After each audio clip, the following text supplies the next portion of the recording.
Hello. Hi, how are you doing? Good, thank you. Could you say your name for us? My name is Thuy Alexander. And if you take us back to 1975, before the end of the war, could you describe for us your life at that time?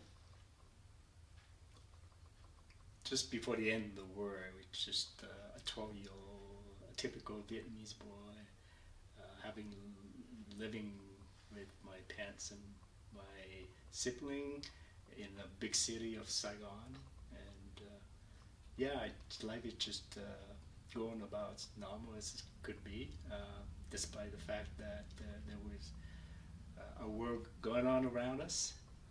But because we're living in the city of Saigon, it is very well protected, and so the only thing, the the only physical experience that I had in the war was in the very last day of the fall of Saigon, which was on April 30th, 1973, 1975.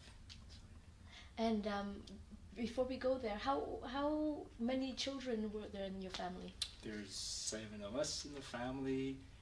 My oldest one is 10 years older than I am, and my youngest one is about 5 years younger than I And what did your parents do for a living? am. My dad was in the military at the time, and my mom was just a stay-home mom looking after the children. So, with your dad being in the military, was he absent a lot? Yes, yeah, he's actually his unit was based in a city called Mita, which is basically kind of in the similar in the same vicinity of where my father-in-law was basing at the time, and so he was away a lot, and I remember back then, like maybe we got to see him once in a blue moon. Like he would come home for a couple of days, usually the weekend when my mom would start preparing meal for him and for the rest of us. So it's always we're always waiting until the day he show up again, and so that we have like good food to eat. Your mom was in the city raising seven children on her own much of the time. Was she surrounded? She had support from from your aunties, uncles, relatives? Uh, Not really. My mom. One thing about my mom was not only she was looking after us, but she also managed to find a side job, which was basically she was doing a lot of sewing for the company that making all the uniform for the military. So yeah, so she was doing two jobs at the time. And were your older siblings working at the time? No, we were at the before the end of the war. Like we were still very young. So my older sister was still going to school, and we're pretty much mom was busy looking after us and try to make money and help out with the schooling. And how did your life change at the end of the war? It changed a lot. My parents originally came from the north, and in 1954 they took refuge in the south because they know exactly that they're not going to be able to live under the communists, so they took refuge in the south. And then when the communists took over the south in 1975, um, being the being originally from the north, they basically were being considered as the outline. So basically, anything that related to the South regime, um, you're not going to have given the opportunity, the same opportunity like you would have in a normal situation. Um, so just shortly after the communists took over the South, my father passed away, and that's really changed the entire situation in our family. Can I ask how he died? I believe he suffered a very massive heart attack. I mean, back then, you don't do, when somebody died, don't do any autopsy or anything to try not to find out the cause of the death. But I believe he died because of the heart attack. Right after. A few months after, yes. Did he have to go to re-education camp before that? No, because he wasn't that high ranking in the military, so he wasn't asked to go to the re-education camps. And then how did your mother cope with the aftermath? Like I said, I was 12 back then, but and she didn't really talk a whole lot. But I believe it was quite a shocker for her, and being not having her partner for for the last 30 years, I think it's really hard on her, and I would have to say that she's a very strong woman. I mean, she picked up a pace and and be able to take care of the rest of us, and it was just an amazing thing that she was able to do for us. And how did she earn an income during those years? She had the skill in sewing, so when the communists took over, they basically confiscate everything. There's no free enterprise, everything state run, everything state control, and so it's really hard to do anything. So you have to be more creative, and that's what she did. She ended up she designed her own set of clothing, and then she went to the fabric store. She bought the material, she brought them home, and she sold them, and she delivered it to the market, like the open market, and that's how she was able to keep us alive. And when did you decide to leave the country?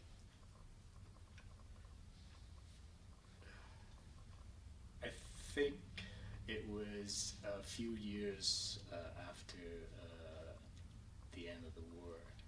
I think we started talking about escaping communist Vietnam. I think starting in 1978. At the time, we didn't really have any physical means of helping us to try to escape Vietnam. But then the opportunity came, I believe, in the summer of 1978, when one of my cousins decided to invest his all saving hard-earned money in a fishing boat, and along with that, my older brother was asked to help him to pretend to be fishermen, and then so in a way we tried to figure out the escape route, and that when it started in the summer of 1978. Could you tell us a little bit about that plan? So the plan is, in order to escape Vietnam, and like a lot of the Vietnamese refugees, the only way out of Vietnam is really by boat, and so that plan came up. It's the only workable plan for us, and so so my cousin decided to invest the money by purchasing a fishing boat, and then along with that, my older brother would become part of the crew, and so they try to figure out what would be the best route to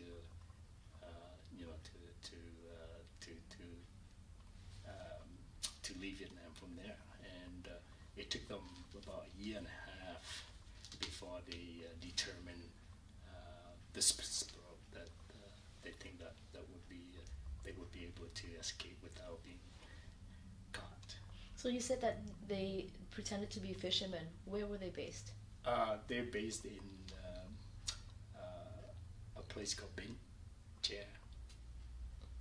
I think it's South of south Saigon. of Saigon. I think it's about 60 kilometers. On the Mekong. Yeah, on the Mekong River. Yes, right. And how long were there? How long were they there for? They were there for, like I said, it was about a good year and a half. They were just testing the water, and they want to make sure that that the locals know them as fishermen, and it's all for the show. But deep down inside, like we really want to try to get out of Vietnam. And then what happened? So it was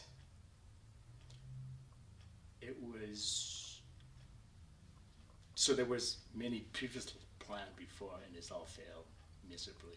Your cousin's plans, you mean? Yeah, Or your brother's? my cousin plan. So the plan is basically having my some member of my family would be going on with him and his family and others as well. So they keep on moving the date. So that happened about 4 or 5 times. We keep on changing the date because for whatever reason they didn't think it would be safe to start fleeing, and so it came about around July 13, 1979, and that was when we were able to successfully flee from Vietnam. And so your entire family went to Binh Tre? Yes. Well, no. Ended up along the way. They also connected with another individual that who also have the plan to escape from Vietnam, but they don't have the boat. So they made a deal with that. My cousin made a deal with that individual that you should also we should be working cooperatively to make a plan, and the plan is that we're gonna leave from the place called Vũng Tàu, which is the coastal city. I believe it's south of Vietnam. North of Saigon, you go north. Yeah. A little bit. So yeah, that's where we started. It was a bus ride from Saigon to Vũng Tàu City. And what do you remember of that day? That day, I remember we got on the bus very early, starting from one of the bus depot in Saigon. I can't really remember the name of that place, but we took the bus very early in the morning. It's about 4:30, 5 o'clock in the morning, and by the time we get to Vũng Tàu, it was around 10:30 in the morning already, and then so the plan was, they tell us to go to the pickup point, and then we all met at the pickup point, and then what happened is that somebody from there would take us to one of the houses in the city, and the plan is basically we stay there until the night falls, and then that's when we start leaving for the boat. And then what happened next? Yeah, so everything went according to plan, and I remember around midnight we were crossing the rice fields to get to to the big boat, and that was it. We got everybody safely on board, and we was on our way to. We were heading to the international water. How many were you on the boat? There was 109 of us on the boat. How big was the boat? The boat was very tiny. You know, I believe it's about 3 meter in width and about, is that 15 or about 15 or 30 meters in length. I can't remember now, but it's really tiny. We're like shoulder to shoulder. And it was, were your entire, did all of your siblings and your mom? So there was there was just the 5 of us. So my older sister left Vietnam about 5-6 months earlier, and then the 5 of us, when we kind of basically we split. The reason for that was that my mom didn't want to, like, just in case that we get caught, right? You know, at least we still have somebody from the outside that may be able to help us. So your sister had left first. Yes. This on this boat, it was your older brother who was involved in the planning of this. You, your mom, and no, it's just me, my older brother, my 2 older sister, and then my one of my younger brother. Your mom stayed back. My mom stayed back with my youngest brother. Yeah. And what happened next? So we, I still remember vividly. We you know, there's that big mountain near the city of Vũng Tàu, and it took us a long time. I remember we tried to get out of it, like, you know, like the early hour of July the 13th, and then by the time the sun set on the horizon, you know, we're still seeing the mountain. So it took a long time for us to get to the international water, and before we get to the international water, I remember vividly that there was the you know, like the what you call the Coast Guard. The Coast Guard was at our tail. You know, they were chasing us. They were trying to catch us, and we managed to get away. How did you manage that? We were just changing direction. We were changing direction and pretending that we're getting into shore, and but there was quite a bit further behind from where we were at, and then so when they saw us start, you know, like moving back into shore, they're thinking that we're going back to the base, but ended up, so they stopped chasing us, and then from that point on, we took the opportunity. And was that the reason why you kept seeing the mountain, that you had a hard time getting out of? Right. Yeah. And then what happened next? What happened next? So I was on the boat, I believe it was for another 6 days, and along the way we got hit by a very major storm, and I swear to God, like if there was another high wave, that would be the end of us. You took wave after wave after wave? Yeah. What did you describe? The boat was taking such a big beating every time you got a high wave.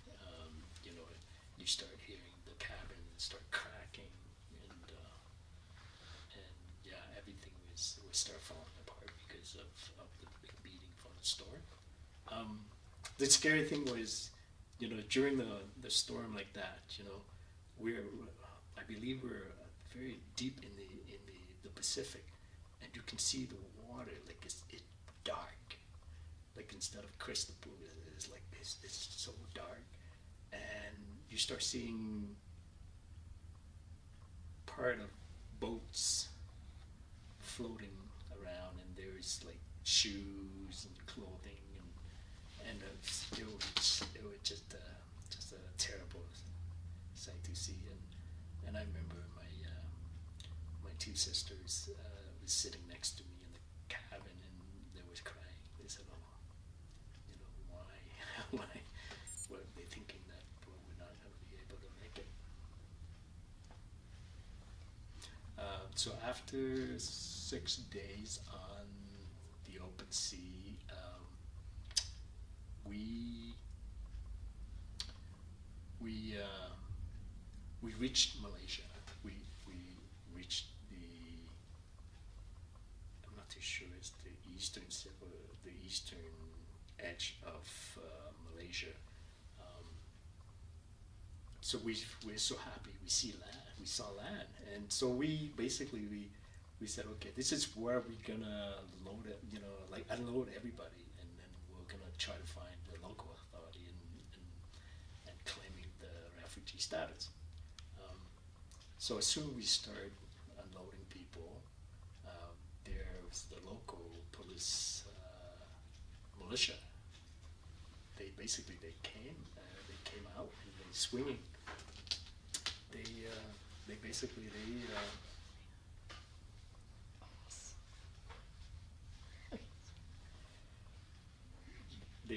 came out. They swinging their sticks, their gun, and they start beating people. They start beating people. They said, "We don't accept, this is Malaysia. We don't accept refugees. So get back on your boat, leave." So we basically we felt so desperate,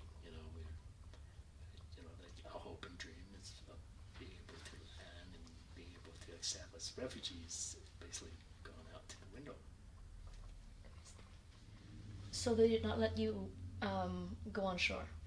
They wouldn't let it go on shore, so they asked that we got everybody back on the boat, and then basically they said, "Go away." That's what we did. We went back to the sea, and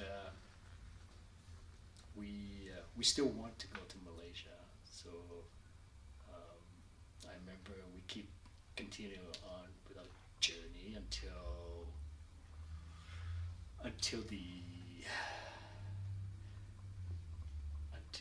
around noontime, and then we start seeing land. We start seeing land again, and if I remember correctly, like on the left-hand side of the boat, we saw houses that are made out of bamboo, but like the roof basically are like they have tar plastic sheet cover on top of them, and I remember somebody boat was saying that's the refugee camp. That's the refugee camp. So we got all excited, and then we keep continuing going into further until we saw like a canoe, it was traveling at a very fast speed, and it's actually trying to get to our boat. So what it was is it's just one of these dealers, because I think this is not the first time that they've seen Vietnamese refugee on a fishing boat. So they came out and they said, "Okay, I can take you, basically talk to my cousin, this gentleman from the canoe, this speedboat, and basically talk to my cousin, and he's saying, you give me this much gold or money, I will take you to the Vietnamese refugee camp." So at that time, we were so naive that we were thinking that like he was telling us the truth. So we basically, my cousin paid him the money, and he did take us to the place, but it's not the refugee camp. It was was so ended up he took us to a place. It's actually a football field, and they converted into a temporary camp for Vietnamese refugees. So when we got in there, it was they were like we're among like 1,000 of other people that living in the football field, and it's just everybody crammed into that little place. So was it an official refugee camp? It was not an official refugee camp. So we got there and we found out that like everybody was pretty much in the same boat. Like we talked to other people that was there before us, and they're all telling the same thing. This is not. They got taken there by as a false Yes. deal. Yeah, that's right. Yeah. So we all fall for it, and so basically, so then we didn't know what to do because there was really any official from the United Nation or High Commission that was able to talk to us, and then like for about 10 days we're pretty much out of sync with everything. We just we just living there and waiting. We don't know what we were waiting for. You couldn't go back on your boat? Couldn't go back. What happened to it? They just dock it they just park it at the dock, and they have the local military people that was providing security for the site, but Was it on an island? it was on a mainland. It's not on the island.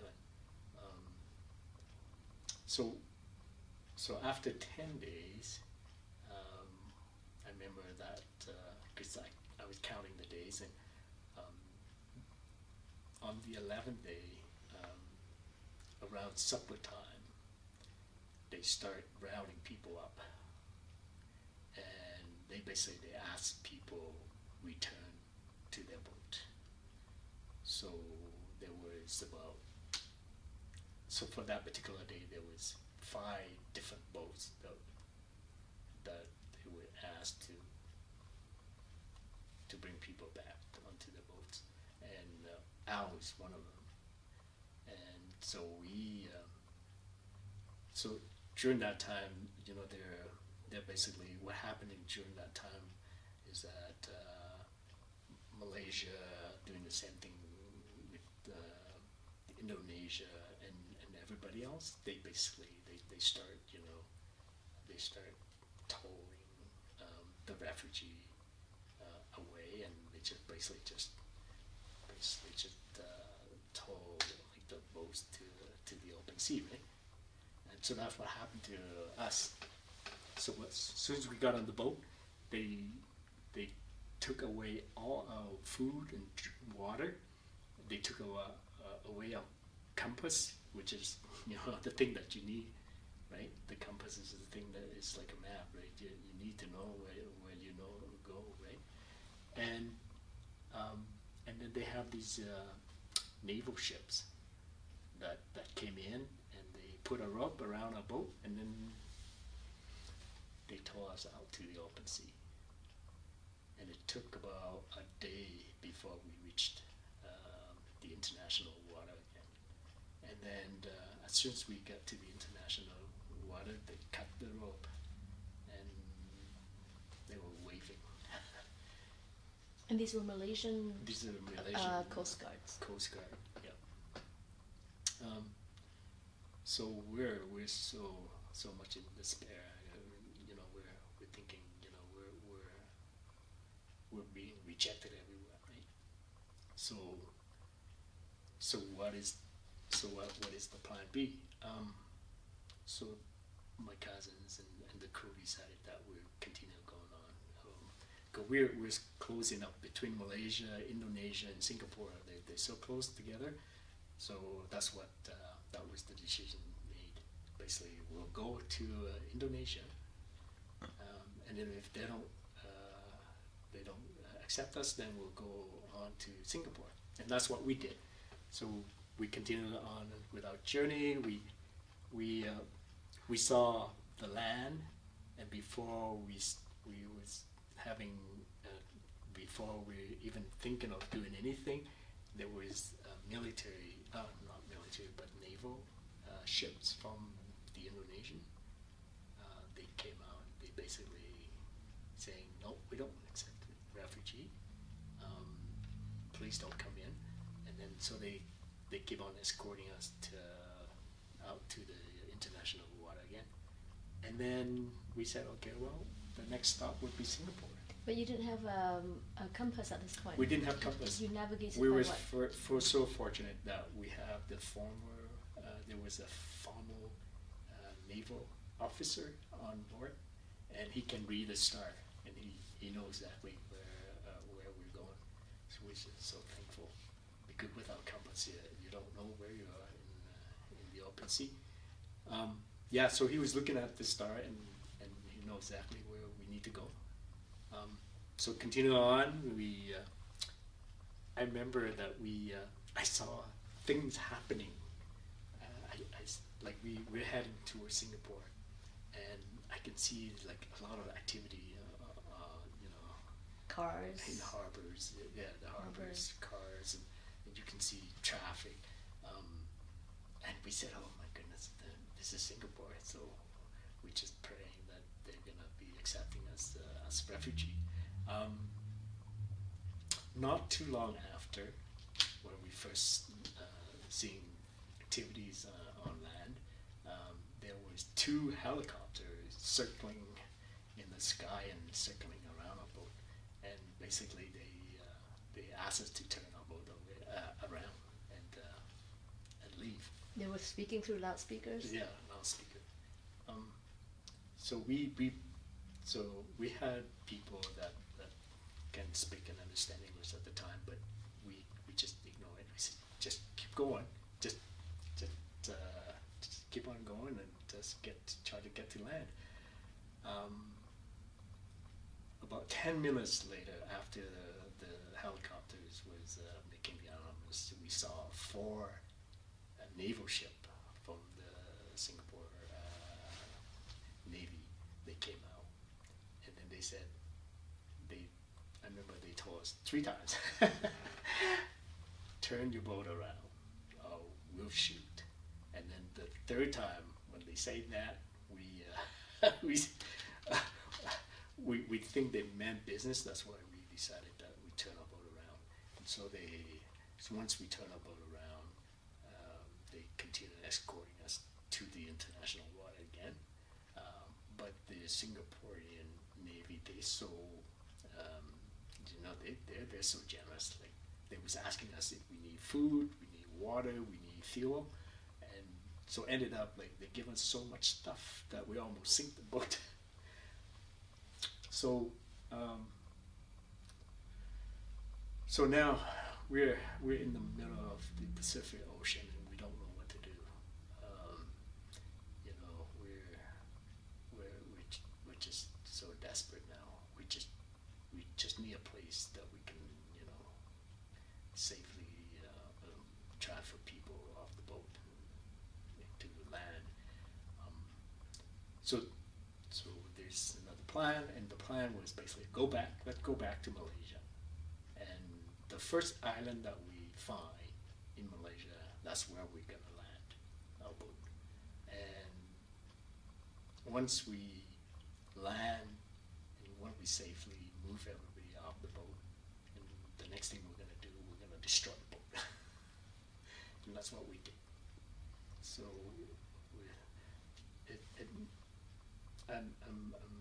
I'm being a Catholic. I really believe in God, and I believe that somebody up there was looking after us all this time.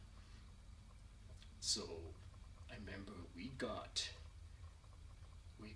to one of the islands in Malaysia around dinner time again, and this time, like the water was so high surprised that we were able to move everybody, and there's a lot of kids. You like, were able to move people off the boat? off the boat and into onto the beach. Because you were able to dock closer? Yes, yeah, because the water, the tide was low enough that we. Oh, it was low? Low, it was low. Yeah, yeah. So we were able to move everybody off the boat and get everybody on the beach. And then my brother, with his sledgehammer, basically he just pounded the bottom of the boat until it created a big hole. And then he just basically just tied the steering wheel with a rope, and then it was basically just it would just and steer out to the open sea, and it didn't take long. It took a few minutes, and it would disappear from the face of the earth, the boat. So I remember that night. That was so peaceful. That would make for a long time. I fought for the longest time. I guess from the beginning of the journey until up to that point, we must have been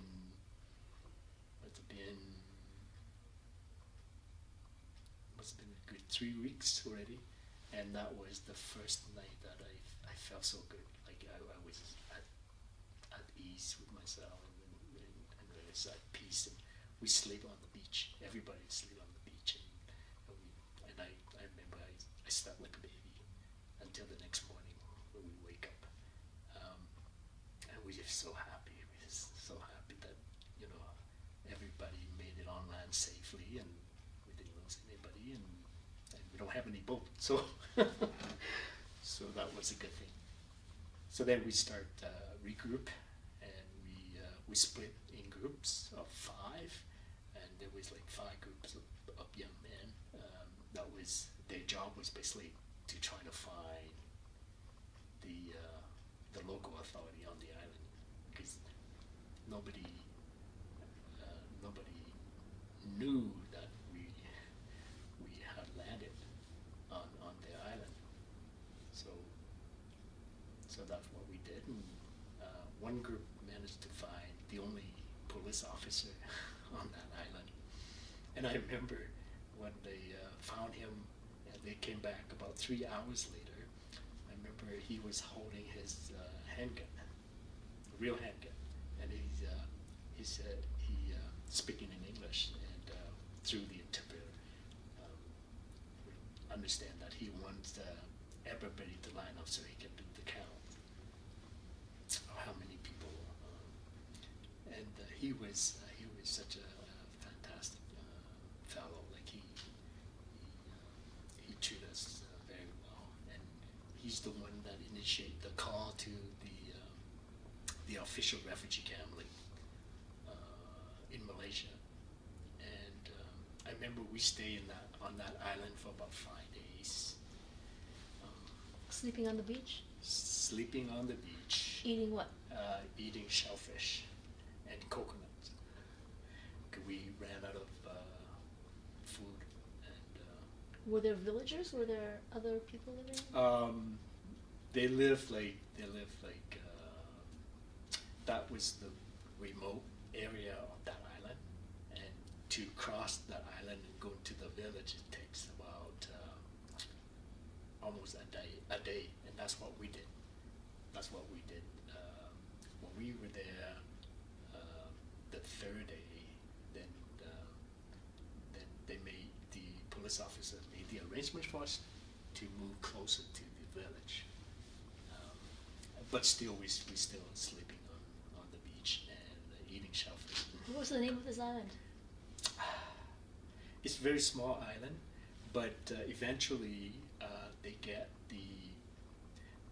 once they made the contact with the United High Commission, and they made the arrangement for us to be officially accepted into the official refugee camp. Then they sent a boat, one of the refugee boat that they use, they turn it into like a transportation boat. so the island that we stay, there are two refugee camps in Malaysia at that time, and they're all on the island, and this is a smaller island. This is called Polotanga. The other one is Palo Beetle, I think is what it's called.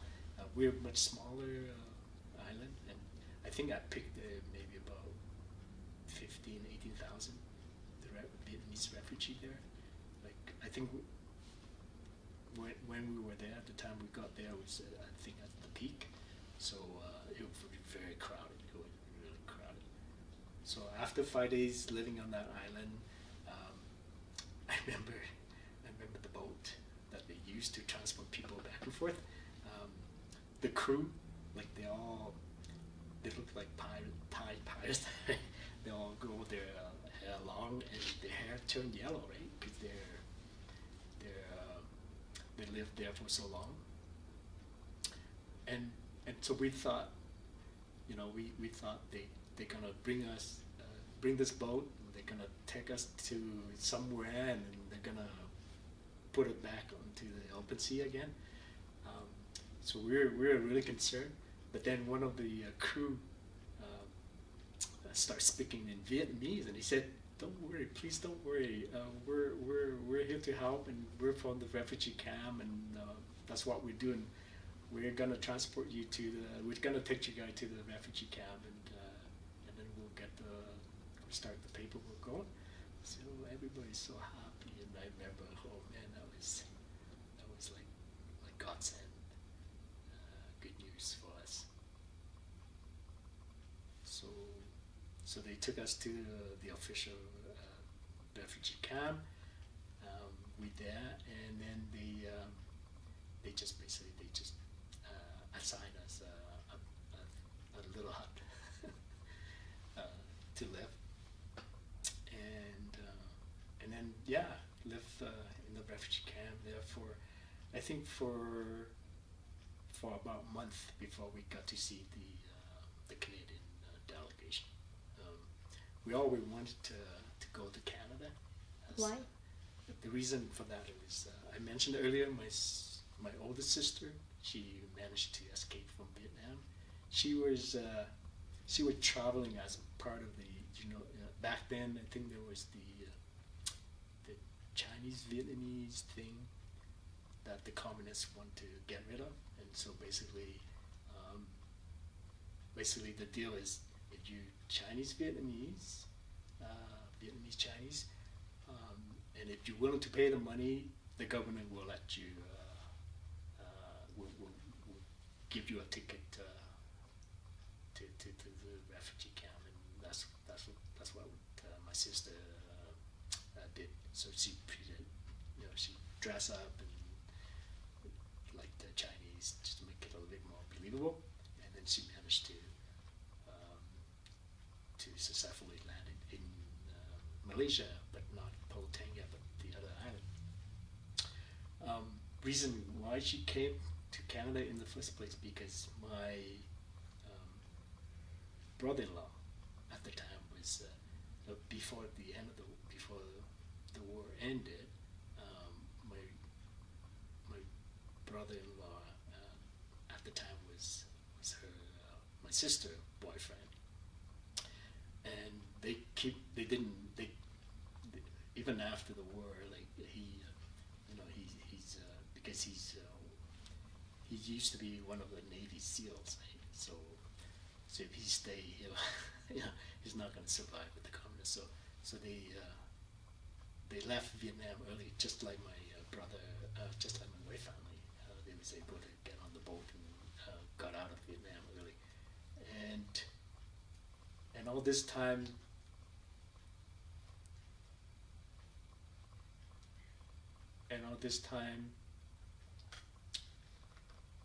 They were still keeping in touch, and when she got to the refugee camp, when she got to Malaysia, he basically sponsored her to come to Canada. So that's the reason why we want to also. So he ended up in Canada first. He did. Where? Montreal. And then he brought her over. He brought her. for the same reason he didn't like the States. There's a sense of betrayal, just like my father-in-law, how they felt. So he asked to be accepted to Canada, and that's what Canada did for him.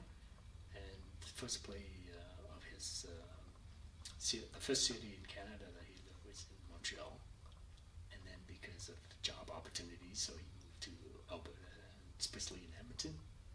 And when my sister landed in Malaysia, he sponsored from here, from Edmonton. So. And then she sponsored you? No, for our case, we're sponsored by a church group. There's the Alliance Church just on the west end side of the city here. They're a group of 4 family church members that was that did a wonderful thing for our family. So how long were you in the camps altogether? Altogether is between the refugee camp and the transit center is almost 4 months to the day. Yes. Yeah, we spent the first 2.5 months in the refugee camp. We were waiting for our paperwork to get done, and then after that we transferred to Kuala Lumpur. I remember the day that we got transferred from the refugee camp from the island to the transit center in Kuala Lumpur. We have to take the bus ride. We started pretty late at night, and then we didn't get to Kuala Lumpur about maybe 7, 8 o'clock in the morning. So it was a long bus ride to the transit center. And at what point did you learn that you were being sponsored over by a church group?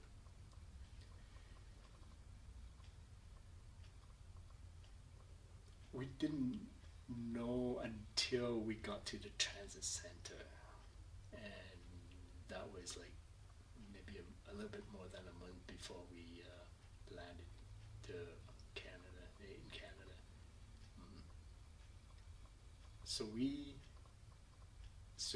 during our stay in transit center, we didn't have the money back then, so ended up we borrowed some money from a friend that we met in the refugee camp, and actually they were also being transferred to the same place on the same day with us. So they was kind enough to lend us some money so that we were able to buy new clothing for all the members of the family. And we said, we go to Canada, we have to be a little bit more presentable, and by wearing old set of clothes all the time it's not gonna be good. So I remember they lent us like $100, and we were able to buy nice clothes for everybody. And what were your thoughts about being sponsored over by a sponsorship group?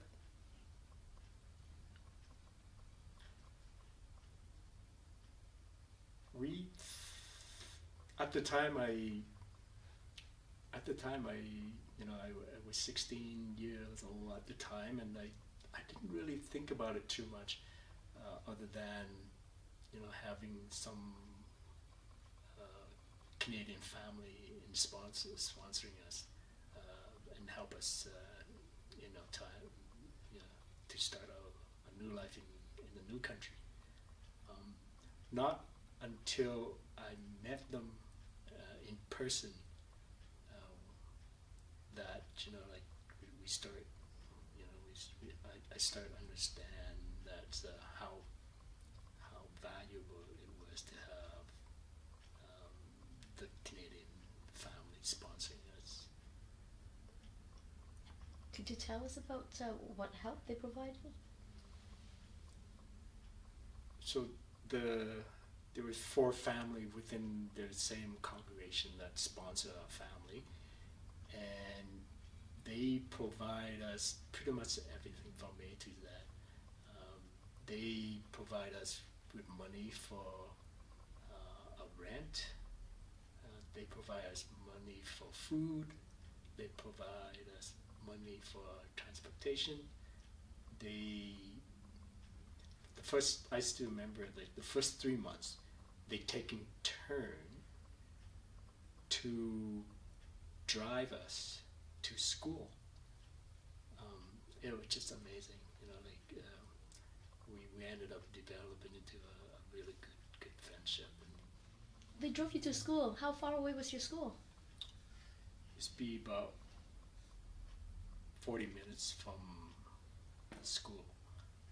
Um, it's rain or shine, they're always there. Um, I was so thankful and just so appreciative of what they've done for us. They line up my older brother, with a job with very decent pay. What kind of jobs? He was working in the warehouse, but at the time, because of the booming in economy in Alberta, he was getting paid well above the minimum wage, and he was able to basically use that money and help out with my mom and my brother back home in Vietnam. Did anybody else work? We all was going to school at the time, except for my older brother. They found like good school for us to attend to, and they involve us with activities within the church. And it's a funny thing, they're the Island Church and we're Catholic, but we're worshiping the same God, so it was kind of interesting. I remember the first time we went to their church, attend the mass, and for the Island Church, you don't do the sign like Catholic do. So I was walking in there and thinking this is a Catholic church, and I did the sign, but people was really receptive. Do you have any stories about your experiences with each other, with the sponsors, that are really special to you? One of the sponsor from that particular group is a family of Dr. Vaniguchi. He's a medical doctor, and he's really interested in the Vietnamese culture. So he's the only one out of the 4 family that really express interest in the understanding of the Vietnamese cultures, and we did a lot of things together with them, especially by inviting them to have dinner with us, and just basically just showing them like how we live as Vietnamese. And I thought he was very quite appreciative of that, and likewise he did invite us to his house. We had dinner. We played with his kids, and I basically their kids is kind of same age as mine with me, so we were able to get along really well. And they had a beachfront cottage, just about 2-hour drive from here, a place called Silver Lake, and he had a sailboat, and he was just teaching us how to operate a sailboat, and it was really fun. And we got very close to Dr. Vaniguchi family. And for schooling, did you do any ESL? Yes. So, so when I first came, I didn't speak a word of English, and everything being interpreted through my younger brother. He picked the he's 3 year yeah he 3 years younger than I am, and you know, at that young age, you know, you tend to pick up a new language very quickly, versus for me, like the older I get, the harder it get to try to pick up a new language. You were 16 at this I time? was 16 at the time. So so the routine for me was, in the morning I would attend the ESL classes, and then in the afternoon they would put me in one of the regular classes with the regular students, just to be there and just to observe. And In what grade? I was in grade 9. I left Vietnam when I just finished my grade 10. So basically, pretty much have to start all over. So I came here on November 11th, 1979, which happened to be fall in the Remembrance Day holiday. And I remember as the bus was picking us from the airport and driving us through downtown core of Edmonton and into the military base here in the city. It was dead. Like, it was about 5 o'clock in the evening, but everything is like dead. And I didn't understand at the time, but later on I found out it was a holiday, so you know, nobody working, nothing open for a holiday. So that was interesting. My first impression of the city of Edmonton was like, wow, this is such a rich city, you know, like rich city. I mean, they building. So these are parquet, right? And they're building like 8, 10 story just to park your car. So it's like, oh man, this is just crazy. And how long did it take for you to feel settled in?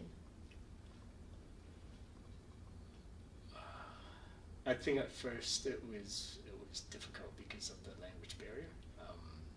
It took me a good couple of years just to be able to feel comfortable enough to start, you know, talking to people and you know, live my life as a Canadian way of life, and really try to intermingle and integrate to the mainstream. And did you ever manage to bring over your mom and Yes, youngest? yes, we did. So that was 5 years after we got here, and we did sponsor my mother and my youngest brother to come. So they came here in I believe it was in the summer of 1984, and yeah, so that was a happy ending. And then when you finished high school, did you continue on with your schooling? Yes, I did. Yeah. So I have to, because of the language barrier. Like, I had to start my grade 10 all over. So it took me a little bit of time, but I managed to finish high school here in Canada, and I went on and get my university education, and then yeah, I graduated from the U of A here in chemical engineering, and that's what I've been doing the last 30 years. You've been working in that field. Yes. Did your any of your other siblings go to university? Yes, my older brother managed to finish his university study here in Calgary. He had a degree in electrical engineering from the University of Calgary. My other two brothers, one was also in electrical engineering, but he only finished his third year, and then he, at part of his co-op program, he was working, and he did such a good job that he decided to hire him, and they paid him so much that that he didn't bother to go back and finish his degree. Your oldest brother, the one who was working when you guys went to school, Yes. did he end up going back for any training, any schooling? Yeah, he did. He was the one that finished his electrical engineering degree at the U of C. So he went out working, and then later he went back. And how long did it take before he was able to go back to school? I believed it was almost like 8 to 10 years later. Like he got married, and then he went back as a mature student. How old was he at the time? He is 7 years older than I am. But so how old was he when he went back to school? He would be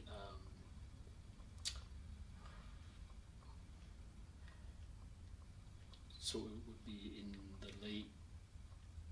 This would be in the 90s that he was able to finish his degree.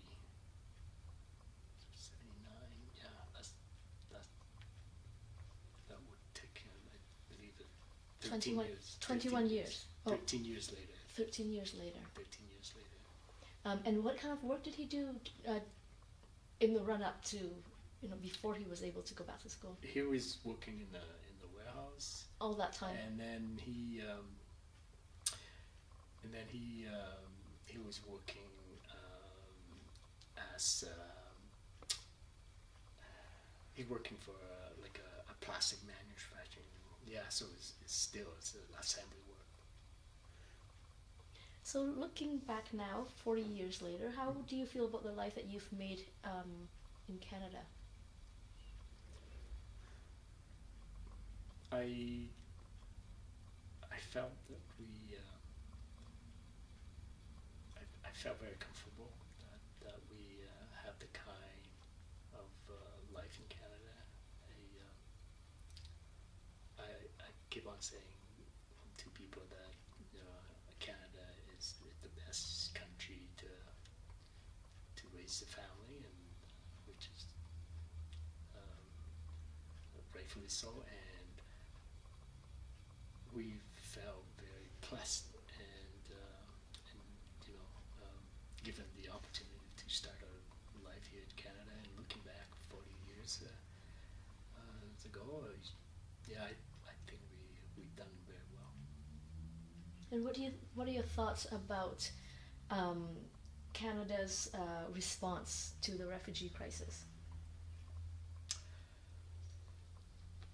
I think Canadian government, as well as Canadians, should be very proud of themselves. The fact that they're able to respond to the refugee crisis, and being able to give people a second chance. The classic example is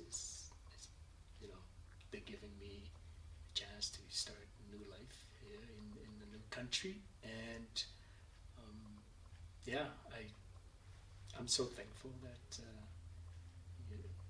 I was able to live here, a country where it's so peaceful and freedom-loving people, and that's what really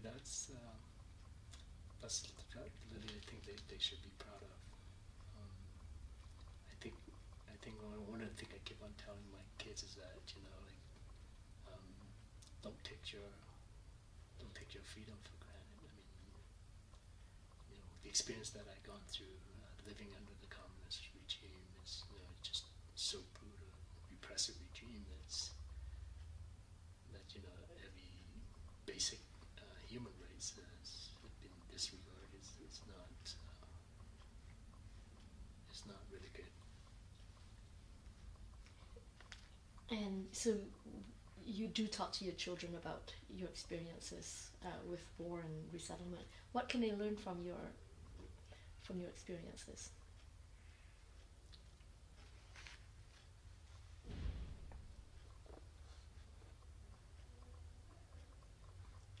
think um,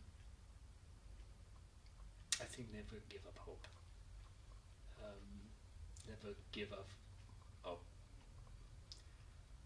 what you design to be as a person, and especially if you live in Canada, I think it's just a land of opportunity. Um, Focus on your work ethic, and you know, if you live within the Canadian value, I think you should be all right. Is there anything else you'd like to add? No, I just like to take the opportunity and thank you for giving me the opportunity to share my experience and the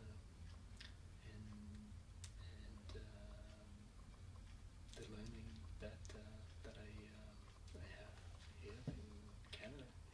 Thank you for sharing your experiences and your Thank you. stories.